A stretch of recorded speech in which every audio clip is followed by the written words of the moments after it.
Welcome to Social and Community Barriers to a Breastfeeding Family-Friendly Community. My name is Love Anderson, and I'm presenting to you today from Durham, North Carolina. I am sitting upon Lumbee and Spumoti land, and I'd like to invite each one of you to become centered as we talk today about the landscape of advocacy and transforming our community so that the very first need of every child in your city, your hometown, the place where you live, is met through breast, chest, and human milk feeding. I come to this work like so many women of color. I come through my lived experience, which I believe shapes us more than any other characteristics.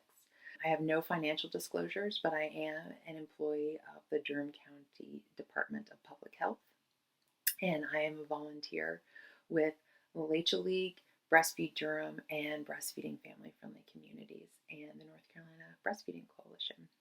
My journey as a parent with my two children who ultimately got diagnosed with special needs shaped and influenced my perspective of human milk feeding. Today we have an ambitious agenda to discuss the 10 steps to a breastfeeding family-friendly community and look at how these initiatives and strategies can foster change in the chest breastfeeding family.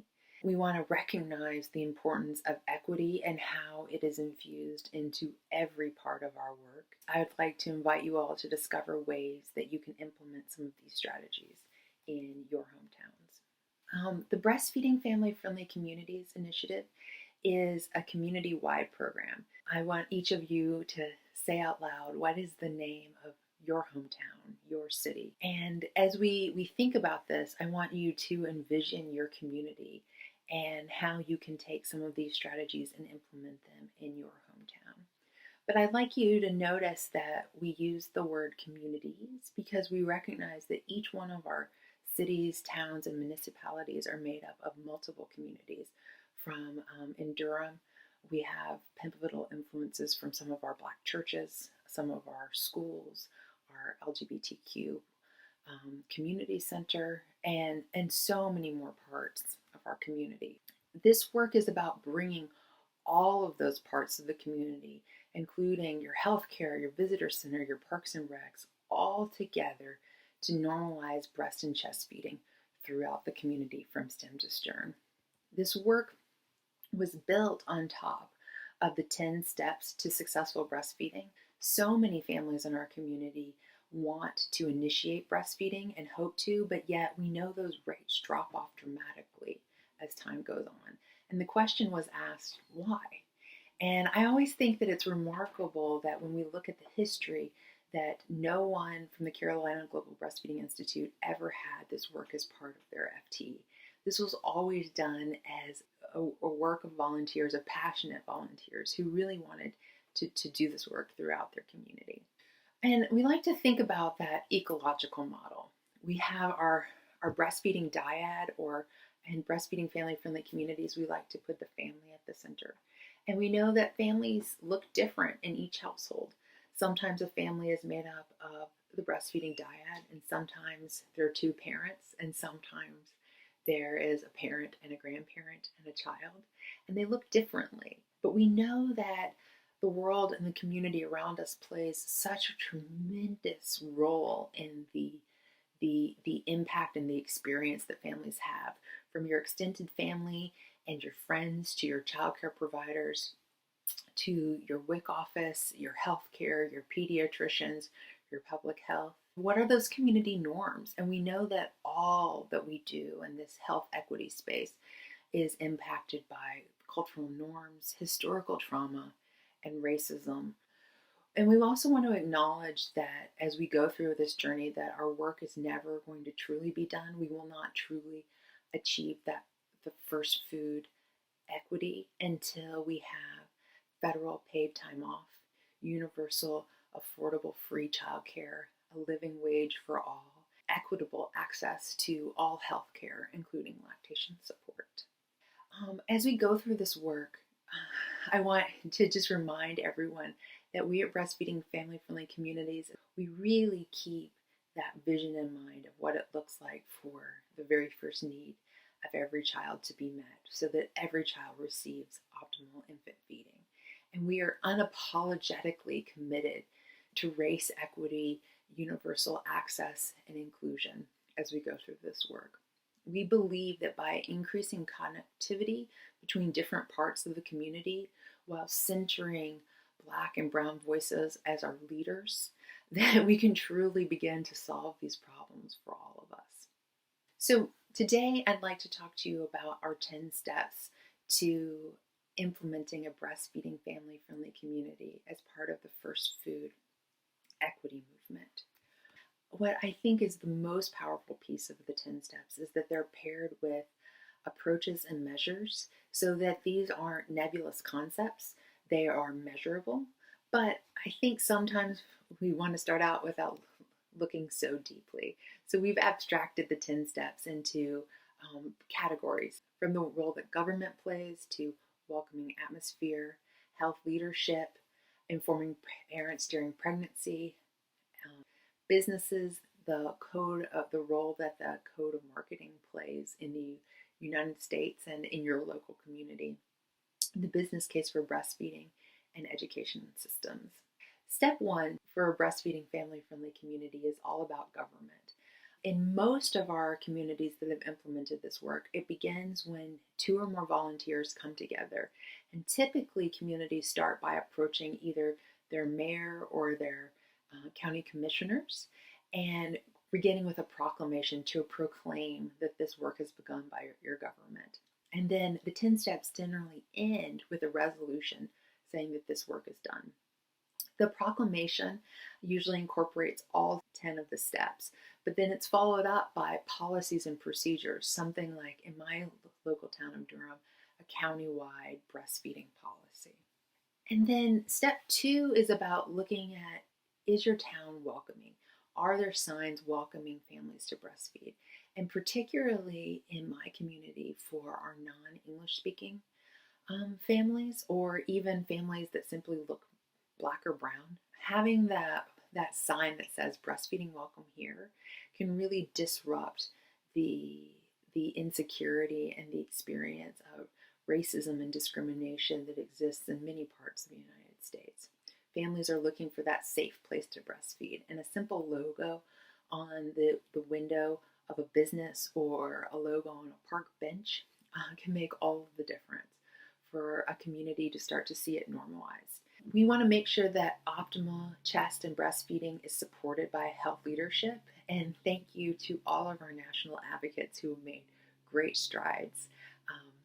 Years ago, when we first began looking at this, it was so common before all of the academies had begun to normalize breastfeeding that not everyone accepted the definition that we want to initiate breastfeeding within the first few hours after birth and continue to support exclusive breastfeeding through around the 6-month mark. And then we want to introduce complementary foods after 6 months until the parent decides that it's time for that breast-chest feeding relationship to come to an end. Step 4, that's where my community is doing so much work right now. During pregnancy, all families in the community are informed about the benefits of chest breastfeeding. And this was the step that really brought in and mobilized myself. I live in Durham, which many of you may know is called the City of Medicine. And yet, just 5 years ago, we did not have one place that a parent could go and find out about all the lactation support resources in the community.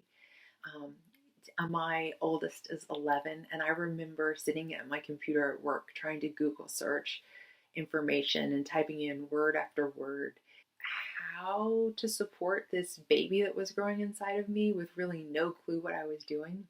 And one of the first things that are what we call the designating group, when we all came together, we began writing down what is the lactation support in our community, and we put it all together onto a website so that everyone in the community was able to find and share it. And then working with your healthcare in order to make sure that that list of resources is distributed during pregnancy. And also in my local community, we work with community health workers and community volunteers to begin that journey of informing parents during pregnancy. So step 4 is where our passion is, where my passion is in my local community right now. Step 5, healthcare in the community is breastfeeding friendly. This work was initially piloted in Chapel Hill, Carborough, where they do have a baby-friendly hospital. But the second pilot project here in Durham, we are still continuing to advocate with our hospitals to move in that direction. And one of the things that I think is the strongest about this initiative is it really gives you tools and measures and strategies to advocate in those communities where the fundamentals are just not met, such as a baby-friendly hospital. Step 6 is about bringing together all those lactation support providers into one space. And so after our designating group here in Durham all sat down and we made our list of what were the lactation support resources, the next thing that we did in our community was invite all of these people who provide lactation support to come together every year. And we have a 1-hour conversation where we sit down and we examine gaps in care. And we believe that every person who supports lactation in our community plays a role. And locally, we even invite birth doulas to join us as well. And we really list out those gaps in care. And then the power becomes at the end of that meeting, and I ask each and every person who attends, write down one thing that you are willing to do in the next 365 days to address gaps in care within your scope of work, within your power of influence. And then we just follow up with everyone in our community about every 3 months and we say, how's that going? And we're all self-accountable for implementing that strategy for change. And over the course of 4 years, the amount of lactation support in our community is growing, the number of choices, and the diversity of providers is starting to grow and change. One of the results in our local community is we were actually able to work with our local hospital and many of our community advocates in order to lobby our local healthcare system so that IBCLCs are now hired in our local healthcare system without necessarily having that paired with an RN degree. And it really opened up a lot more diversity of IBCLCs to come into our community, more providers of color, more providers who are bilingual, more providers of diverse background. And we know how incredibly important it is for patients to see providers that look like them. And having that diversity is part of that strategy of success. So step 7 is about businesses and social organizations in the community welcome chest and breastfeeding families. So that begins with your Chamber of Commerce and approaching them and making sure that they're informed about whatever the toolkits are in your state that support breast chest feeding, as well as looking at with your local organizations and your faith-based communities.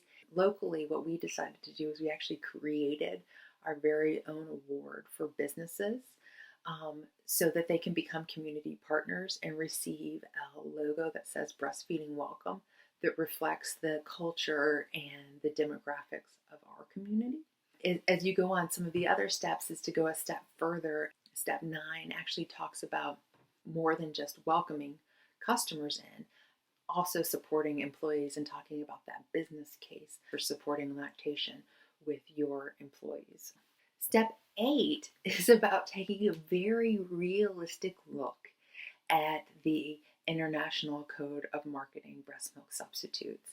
And I love this section of the website to really look at those approaches and measures and dig deep into this piece. So step 8 is making sure that parents receive that education and support from their healthcare providers and making sure that healthcare facilities will not promote any breast milk substitutes, that they only provide it without providing that advertising, and that your pediatricians, that your family care providers are actually purchasing the formula And it's really powerful because it had this tremendous impact on WIC families. We found, and it really makes sense if you think about it, that many families, when whatever that provider gives them, whatever name brand is on the substitute that they're provided with, tends to be the brand that the family is devoted to. It's that thing that made their baby stop crying. And we found that around income diversity, that many families of low income would continue to invest what little resources they had into that one brand rather than utilizing the one that was provided for free. And by having this conversation with providers, we were able to really dive deep into, do you have the flanges that you need? Do you have the breast pumps that you need? Do you have those things that support breastfeeding that you need for your patients? Do you have the information that you need? And it really became a powerful tool. So part of step 8 was also about approaching your locally controlled grocery stores or food co-ops and making sure, talking to them about, are they advertising formula? Can they provide information? If you're a national chain and you have a pharmacist, does the pharmacist know about your list of lactation support resources? And can that pharmacist share that information with parents? And then working with those locally controlled grocery stores and bodegas that do have the power to change things within their own institution, making sure they're putting in place things like, that there's no need to run ads to advertise formula, thinking about filling our food deserts, and just having those conversations with your grocery stores. And then step 9, we already talked about, is about promoting that business case for breastfeeding or that business case for lactation. And step 10, I always feel like it's unfair that step 10 is all together in one thing because it is such a huge step, looking at normalizing breast chest feeding throughout the educational system, including preschools through primary education and into our universities. So step 10 is really about curriculum and making sure that we just talk about human milk feeding and breast tissue as a normal part of development, and particularly thinking about what that looks like on the university level as we train all of these young people to become professionals in their field. Are they trained to normalize breast chest feeding? And locally, we've had the most success actually working with our community college. So many of our community college students are also parents, and it's been a great opportunity to not only advocate for normalizing human milk feeding within the curriculum, but also looking at all of those other steps and making sure that all the students and university employees, and there's this intersection, right, with nurses and healthcare in our community, that making sure that everyone who's involved in the university system is receiving the lactation support that they need. And then beyond that, one of the things step 10 always gets mixed up with for us as we have those conversations with the school board is making sure that lactation support is provided for particularly our teachers, but also the students who need it. And it gives us this opportunity to come to the school board and talk about this in a curriculum perspective, but also advocate for some of those other steps and basic necessities. This work is about equity, and particularly in my community, this work with the health department, with all of the parts of our government, becomes the most challenging and troubling when we think about what happens if you receive all of your services through public health. What is one's experience in healthcare if you identify as a Black woman? All of those pieces of our diverse lived experience impact our health and impact our breastfeeding relationship. On our website, Breastfeeding Family Friendly Communities, we also have a list of frequently asked questions. Each one of these 10 steps on the website, you will find a rationale, measures so that you can measure your success, and suggested approaches. And we really have a variety of tools and resources around each one of them listed on the website. And I'd like to invite all of you to reach out to breastfeeding communities or myself. You can reach me at love@breastfeedingcommunities.org, or you can reach the entire board at contact@breastfeedingcommunities.org. And we are a volunteer-driven organization, but we usually give about 3 to 5 hours of technical assistance to any communities that are interested in implementing the 10 steps locally. And we're happy to add your community to our website and our list of resources. And you can join our mailing list as we all come together and collaborate and support each other. And really, it's all about believing that if we all lift a corner, we can lift a heavy load together. Thank you very much for your time and all of your work in the field of first food health equity and all the support that you're providing to communities across the nation. Thank you.